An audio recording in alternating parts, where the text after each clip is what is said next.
Back to News Live. Let's go live now to Carletonville at the memorial service of the fallen miners and welcome our report on the scene, Mahlaku Komani. A very good afternoon to you, Mahlaku. Do take us through what transpired at the memorial service today.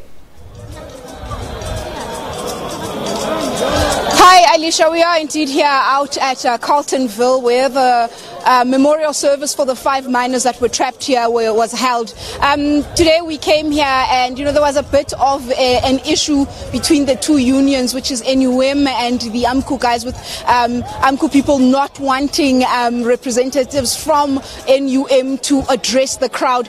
But that was later addressed, and the message that then did come through from all the unions was a message of unity, that workers should unite, that it is in the best interest of workers to have one voice. Otherwise, they will find themselves perpetually dying here at mines. And another thing that the Minister of Mineral Resources, Mr. Msebenzi Zwane, did say was that he wanted the chairman of Harmony Gold, which was Mr. Patrice Motsepe, to do what he does at his club Sundowns and actually pay workers a wage that is livable, a wage that can see workers, even after they have spent months and months here at mines, years and years here at mines working, to be able to live decently, to be able to go home and retire in a dignified manner. And there was also a call by AMCU that the mines should go and build houses for the families of these 5 miners that have died. And they also challenged Mr. Motsepe, who last week said that he thinks that mines should be closed down if it becomes too unsafe for workers to work.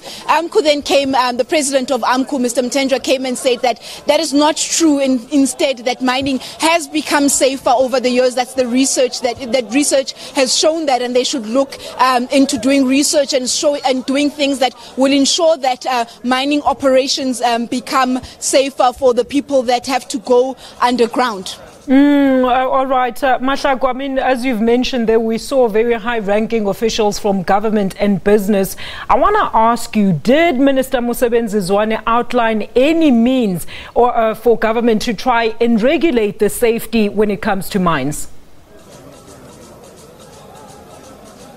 What the minister did say, and he's also said this last week as well, was that he has sent out a team and his inspectors are going to look into the matter, but they are not scared as government to take whatever necessary measures they need to take to ensure that safety is adhered to and safety becomes a priority at mines. Though he did not outline ABC at what it is exactly that his department was going to do, but there was a surety from him that safety is going to be a key thing in his department to ensure that they don't have such high losses of lives. And also there was also an undertaking by Harmony through Mr. Motsepe to say that they're also going to look into how to make mining here safer, and they will put safety and place safety first so that workers are not losing their lives while trying to make a living for their families, because he did mention that there's nothing that can buy back the life of a worker. There's nothing that can replace workers that have then perished,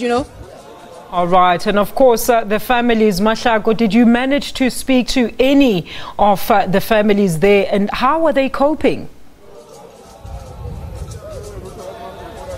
We didn't get to speak to the families, but there was a family representative that took the stage, and one thing that the families were, what he said families are feeling was that they have unanswered questions as to what happened. Why were there no safety exits? They're very concerned about the safety of their brothers, their fathers and their sons in mining. They did say that they've got a lot of unanswered questions that they want the mine to provide them with answers. But most importantly, what they did also say is that going forward, that it should be something that the mine and the mining industry as a whole, that workers' lives should not be a commodity, that workers just die and nothing happens, but safety should be utmost in mining, and not just here at Kusasalethu, but mining in the country as a whole. Alicia. All right, and then Mahlaku, in terms of the funeral, the official funeral arrangements, is the mine taking care of that, and how else are they going to further assist the families? Because as we understand, most of these miners that perish were breadwinners. Do we have the latest funeral details? We did not hear a commitment as per se if they were going to actually bury the miners. But what we did hear Mr. Motsepe promising was that they were going to educate the children of the miners that have been deceased. And there was a call also from AMCU to say that, not from AMCU rather, but from NUM to say that let the mine not dictate to the families what the families need, but let the mine have a conversation with the family, that the family must tell the mine what it is that they need. And also that there shouldn't be the system of saying that now your brother or your father whoever has died at the mine, somebody from the family should replace. But rather the salary of those miners that have perished should be given to the family up until the pensionable age where they would have taken pension. That was the call that was also made, that the mine should then give the salaries of these workers up until the age where they would have gone on to pension, and also an undertaking as well by Harmony Code to educate the family, the children of the deceased miners.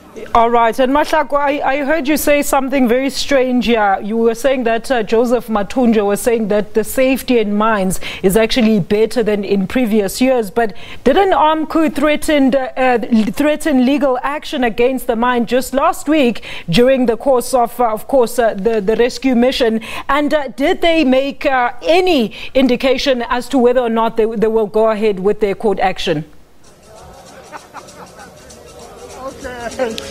What Mr. Mathunja was speaking to was last week, Mr. Motsepe and the minister held a press conference where Mr. Motsepe said that deep level mining is rather very risky. Yeah. And if there should be a time where when they look back and they realize that it's just not safe for workers, because he stressed out saying that workers' lives are not something that should just be looked at nilly-willy as though it's something that can be easily replaced. And if need be, they will shut down the mines. That's what Mr. Motsepe said. And I think Mr. Mathunja was actually responding to that, saying that, but it's not true. Over the years, he came up with studies, he named figures, and he said it's really gotten safer. So as to whether he has then taken a U-turn on what he said last week, well, that remains to be seen in what they do going forward. But what also mentioned was that at another mine not so far from here, Driekop mine, there's been another fatality, but we don't have the exact details of what are the numbers, what exactly it was that was happened, but that was an announcement that they had made. So I think that will also give them an opportunity to then take whatever steps it is that they feel that they need to do to ensure that their members are safe in the mining sector. All right, and speaking of safety, Mahlako, we are awaiting an official report as to what really caused, of course, that seismic activity, or for the walls of the mine to cave in during that seismic activity. Any indication at this stage when that report will be released? Last week at the press conference, the minister, Mr. Zwane, said that these things are very difficult. Already the depth of how far deep they have to go into conduct their investigation, that already is a challenge. And he also spoke about the mine in Mpumalanga, Lily Mine, and he said that for example took them a whole year to come and get the report as to what happened, to conduct the report. So he wasn't sure, and they weren't able to give an exact time frame as to how long it's going to take to actually get to the bottom of what it was exactly that happened here. But he did say that he has instructed his team to leave no stone unturned as to in doing their investigations to come to what exactly it is that transpired here those few days ago. Thank you so much to our reporter there at Carletonville outside Kusasalethu mine. That is Mahlako Komane with the latest from the official memorial service. All right.